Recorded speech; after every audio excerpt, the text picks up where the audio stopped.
All right, good morning, YouTube. Today what we're going to go over is the RMPI.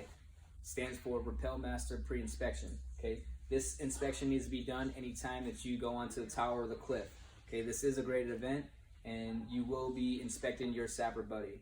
All right, what's going to end up happening is I'm going to go through a series of inspections in a systematic manner. Okay, I'm going to give a series of commands throughout this process, and the repeller is going to be inspected and listen to all of my commands. So the very first thing that we're going to do is I'm going to tell the repeller to place your hands at my eye level and sound off where your brake hand. Right hand brake hand. What this does is then identify what the brake hand is, so it gives me, as the inspector, the opportunity to go ahead and slap his glove and slap his safety knot, ensuring that the safety knot is on the opposite side of his brake hand. So you notice how I slapped his brake hand and slapped the knot. What I just did is check for two different deficiencies. From here, I'm going to go in a systematic process, checking his entire body to make sure that there aren't any deficiencies. The first thing we're going to do is we're going to check the rappel gloves, making sure that he's not wearing any rings, any rubber bands, any watches, or anything underneath the gloves. Then we're going to physically inspect the gloves themselves for any broken stitches and anything that's unserviceable. If the gloves have more than 3 broken stitches, or 5 total, 3 in a row or 5 total, then they are unserviceable and that becomes a deficiency. From here, we're then going to go ahead and search all the way across up into the Kevlar. From the Kevlar, we're going to make sure that there's no twist in the chin strap. We're going to make sure that the Kevlar is secured tightly. Okay, make sure that it's actually secured, and then we're going to move over to the next arm, checking for the same thing.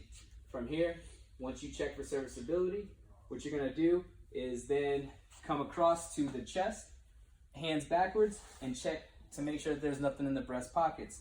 We're then going to inspect to make sure that our gate is open on our carabiner, and you're going to make sure that you can pull your carabiner all the way across and it doesn't touch your square knot.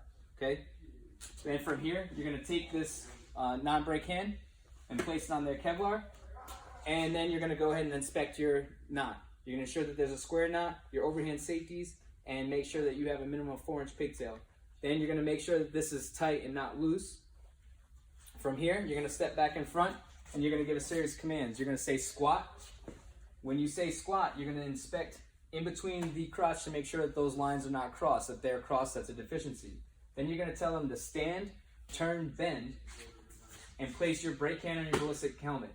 Now what this allows me to do is inspect the back of his rappel seat. So the first thing we're going to do is we're going to flick up on our half hitches to make sure that they're indeed half hitches on both sides.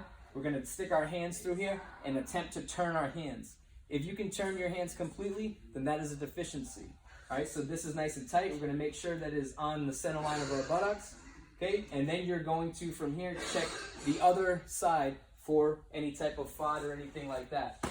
Once you do that, then you give him the seal of approval, which is a slap on the calf, and let him know that he's properly inspected and there are no deficiencies.